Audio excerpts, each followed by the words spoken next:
AP పోలీసులకు 26వ rank వచ్చింది sir. Salute కొట్టాలా ఇప్పుడు మనం? మొత్తం 36 కేంద్రపాలిత ప్రాంతాలతో కలుపుకొని అన్ని రాష్ట్రాలు కలుపుకొని 36. అందులో మనకు వచ్చిన ర్యాంకు 26.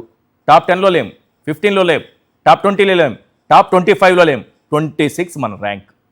పోలీసుల వల్ల జరిగినటువంటి మరణాలుగా ఇప్పటి వరకు మనకు వినిపిస్తున్నవి కొన్ని విచారణలో ఉండొచ్చు, కొన్ని ఆరోపణలు కావచ్చు. ఒకసారి ఈ మధ్య కాలంలో గత 2 నెలల్లో జరిగినవి స్క్రీన్ పైన చూపించండి సార్. సాయి కృష్ణ విజయవాడ మే 9 లాకప్ డెత్. క్రాంతి కుమార్ విజయవాడ మే 21 సూసైడ్. ఆ 2 కేసులు మనకు తెలుసు. ఒక దానిపైన సిట్ విచారణ జరుపుతోంది, రెండోది వచ్చి వీడియో కూడా మన దగ్గర ఉంది. అతను వేధింపులు భరించలేక వాళ్ళు కొట్టే దెబ్బలు భరించలేక suicide. Tirupatamma Tenali May 23 suicide. Video కూడా మన దగ్గర ఉంది. Gangamma Kurnool May 31 lockup death, కోర్టులో కేసు నడుస్తోంది. Kalavathi Srikakulam June 16 suicide. Train ఎదురుగా వెళ్ళి ఆత్మహత్య చేసుకుంది.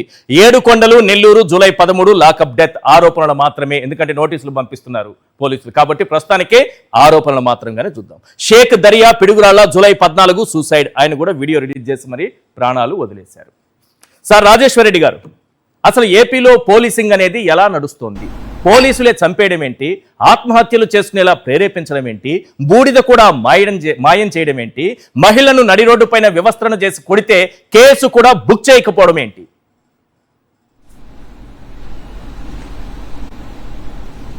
నమస్తే ఈశ్వర గారు, మీకు ప్యానెల్లో ఉన్న మహిళామణులకు, సాక్షి ప్రేక్షకులందరికీ కూడా నమస్కారం. నమస్తే.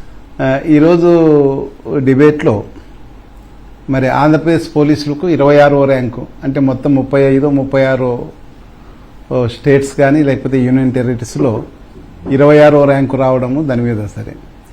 దీంట్లో అన్నిటికన్నా ముఖ్యంగా అండి ఈ సంస్కరణలు అది పక్కకు పెడితే ఈ సమగ్ర దర్యాప్తు వాటిలోన కేవలం 45కి 29.88 రావడం అనేది చాలా దారుణమైన విషయం. ఎందుకంటే దానికి 100కు 100 వస్తేనే అది పోలీసింగ్ ఆడ ఉన్నట్ల లెక్క. ఓకే, 100 మార్కులు మనకు సమగ్రమైన దర్యాప్తు లేకపోతే లా అండ్ ఆర్డర్ అని అనుకుంటే 100కు 100 రావాలా. ఇక్కడ 100 రాలేదు, నీకు 60% ఏదో వచ్చినట్లుంది. అది అటర్ ఫెయిల్యూర్ అయినట్ల.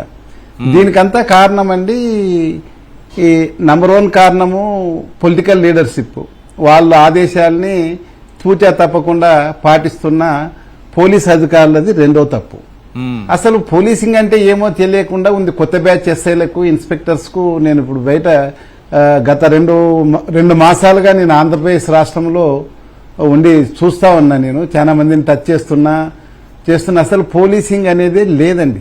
అసలు నాకు 26వ ర్యాంకు కూడా ఎలా వస్తుంది? 36 కదా రావాల్సింది. ఆంధ్రప్రదేశ్ పోలీస్ కన్నంత ఇదిగా ఉంది గ్రౌండ్ లో పరిస్థితి. ఎందుకంటే మీరు ఈ మధ్యకాలం చూసారా సాయి కృష్ణ లాకప్ డెత్, అది 40 రోజుల తర్వాత ఒక కేసు కట్టడం జరిగింది. అప్పటికి వాళ్ళు హేబియస్ కార్పస్ పిటిషన్ వేశారు, కింది కోర్టుల్లో పోరాడారు, హైకోర్టులో పోరాడారు, నంబర్ ఆఫ్ పిటిషన్స్ వచ్చారు. ఎంతో ఇష్యూ అయిపోయిన తర్వాత 40 డేస్ తర్వాత వాళ్ళు ఒక కేసు కట్టారు, అది ఇన్స్పెక్టర్ మీద. అంతవరకు ఆ లాకప్ డెత్ లో పై నుండి కింది వరకు అందరు ఉన్నారండి. కానిస్టేబుల్ నుండి సిటీ కమిషనర్ వరకు అందరూ కూడా బాధ్యులే.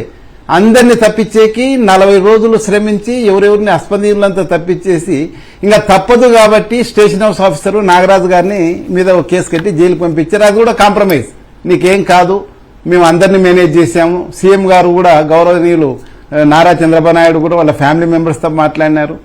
వాళ్ళని కూడా మేనేజ్ చేశాం, మీకేం ఇబ్బంది లేదని చెప్పి అతనితోని టాస్క్ ఫోర్స్ కి ఒక లెటర్ రిక్వెషన్ ఇప్పించుకున్నారు. ఏదో మేము ఎన్బిడబ్ల్యూ ఎగ్జిక్యూట్ చేసేకి స్టాఫ్ ని కావాలని. అలా ఒక డ్రామా ఆడిచ్చేసి నాగరాజును జైలుకు పంపించేసి తమ ఏదో బయట పడినామని అనుకుంటున్నారు, కానీ ప్రజల దృష్టిలో వాళ్ళు ఏం బయట పడలేదండి. అసలు టాస్క్ ఫోర్స్ పోలీసులు అతన్ని తీసుకురావడమే తప్పు. ఒకవేళ ఎన్బిడబ్ల్యూ కోసం తీసుకొస్తుంటే సెక్షన్ 78 BNSS ప్రకారము ఎవరైతే ఎగ్జిక్యూట్ చేస్తారో, ఎవరైతే పట్టుకొని వస్తారో ఎన్బిడబ్ల్యూ హోల్డర్ని వాళ్ళే కోర్టులో ప్రొడ్యూస్ చేయాలి. ఇక్కడ నాగరాజుకి ఎందుకు ఇస్తారు? వాళ్ళు నేరుగా కోర్టులో ప్రొడ్యూస్ చేయాలి టాస్క్ ఫోర్స్ ఆఫీసర్లు. వాళ్ళని ఇంతవరకు ఎవరి మీద కూడా చర్య లేదు. కేవలం ఒక నాగరాజును ఒకరిని బాధ్యత చేసి జైలుకు పంపారు. ఇంకా బూడిద దొరకలేదు, శవం దొరకలేదు, అసలు బతుకున్నాడో లేదో తెలియదు, ఏది ఇదమిద్దంగా తెలియడం లేదు. మేము ఈ సాక్ష్యాల వలన, సర్కంస్టెన్స్ వలన అతను చనిపోయినాడని భావించేసి ఒక 302 అంటే మర్డర్ సెక్షన్ వేసేసి అతన్ని జైలుకు పంపారు. బాగుంది. బూడిద ఒక విషయం చెప్పండి, మీకున్న అనుభవంతో ఒక విషయం దీని మీద చెప్పండి. ఏం యాక్షన్ తీసుకుంటారు, రేపు కోర్టులో ఏం చెప్తారు? మీకున్న అనుభవంతో ఒక విషయం చెప్పండి. ఎలాగో సాయి కృష్ణ కేసు ప్రస్తావించారు కాబట్టి చెప్పండి. మే 6న అతన్ని తీసుకొచ్చారు టాస్క్ ఫోర్స్ పోలీసులు. సరే, ఏ రోజు చనిపోయాడు, ఎక్కడ చనిపోయాడు, బూడిదని ఏం చేశారు, ఇవన్నీ పక్కన పెడితే హెబియస్ కార్పస్ వేసిన తర్వాత జూన్ 15న హైకోర్టుకి డీజీపీ కానీ సిపి కానీ చెప్పిన విషయం ఏంటంటే అతను తమ ఆధీనంలో లేడని వెతికి తీసుకొస్తామని చెప్పారు. అంతే కదా? డీజీపీ సిపి కూడా చెప్పినట్టే కదా, ఎందుకంటే అదే డీజీపీకి అవును. అదే సిపికి కూడా మెయిల్స్ చెప్పారు. వెళ్ళాయి. అంటే అబద్ధం చెప్పి చెప్పారు. కోర్టును తప్పుదో పట్టించారు. ఈ విషయం ఎవరు స్పష్టం చేస్తున్నారు? రిమాండ్ రిపోర్ట్, నాగరాజు దాంట్లో first రిమాండ్ రిపోర్ట్ response- చాలా క్లియర్ గా చెప్తోంది. first మరి response- డీజీపీ గారిని సిపి గారిని ఇద్దరిని కూడా నిందితులుగా చేర్చాలని కోర్టులో పిటిషన్ వేశారు. ఈ రోజు చేర్చాల్సిన అవసరం ఉందా లేదా? డెఫినెట్ గా చేర్చాల్సింది. ఎందుకంటే హైకోర్టుని తప్పుదోవ పట్టించిన దాంట్లో ఈవెన్ గవర్నమెంట్ కూడా ఉంది. ప్రిన్సిపల్ సెక్రటరీ హోమ్ ఫస్ట్ ఉంటాడండి ఎప్పుడు కూడా. రెస్పాండెంట్ నంబర్ 1 వచ్చేసి ప్రిన్సిపల్ సెక్రటరీ హోమ్ గవర్నమెంట్ తరఫున. Next director general of police ఉంటాడు. తర్వాత మిగతా సిటీ కమిషనర్ వీళ్ళంతా ఉంటారు. తర్వాత నాగరాజ్ అనేది అయినా స్టేషన్ హౌస్ ఆఫీసర్ లాస్ట్ ఉంటాడు. నాగరాజుతో ఒక ఫైల్ పిటిషన్, ఇది కౌంటర్ పిటిషన్ ఒకటి ఫైల్ చేయించేసి ఈ అందరి తరఫున అతనే ఫైల్ చేసినాడంటే వీళ్ళందరూ కూడా బాధ్యులు అవుతారు కదా. మరి కేసు ఎందుకు రిజిస్టర్ చేయకూడదు వీళ్ళందరి మీద? సిటీ కమిషనర్ మీద చేయాల్సిందే, డీజీ మీద చేయాల్సిందే, ఈయన పైన ఉన్న ఏసీపీ మీద చేయాల్సిందే, అందరి మీద కూడా చేయాల్సిందే. అందరూ కూడా హైకోర్టుని తప్పుదో పట్టించారు. వీళ్ళంతా కుమ్మక్కై చేశారు. అసలు ఈ సిట్ ఇన్వెస్టిగేషన్ అనేది నాకు కాదు, సామాన్య ప్రజలకు కూడా ఎవరికి నమ్మకం లేదండి. ఎందుకంటే ఈ పోలీసులు లోకల్ పోలీసుల మీద లోకల్ పోలీసులు ఇన్వెస్టిగేట్ చేస్తున్నారు. సిట్ అంటే ఏం బయట నుంచి రాలేదు. ఏ సిబిఐ లేకపోతే ఎన్ఐఏ లాంటి సంస్థలు, ఇండిపెండెంట్ సంస్థలు వచ్చి దర్యాప్తు చేస్తే గానీ తెలియదు. వీళ్ళు అనుకుంటున్నారు ఏదో నాగరాజన్ జైలుకు పంపించి ఏదో ఛార్జ్ షీట్ వేసి ఏదో చేస్తాం కాంప్రమైజ్ చేసి అని.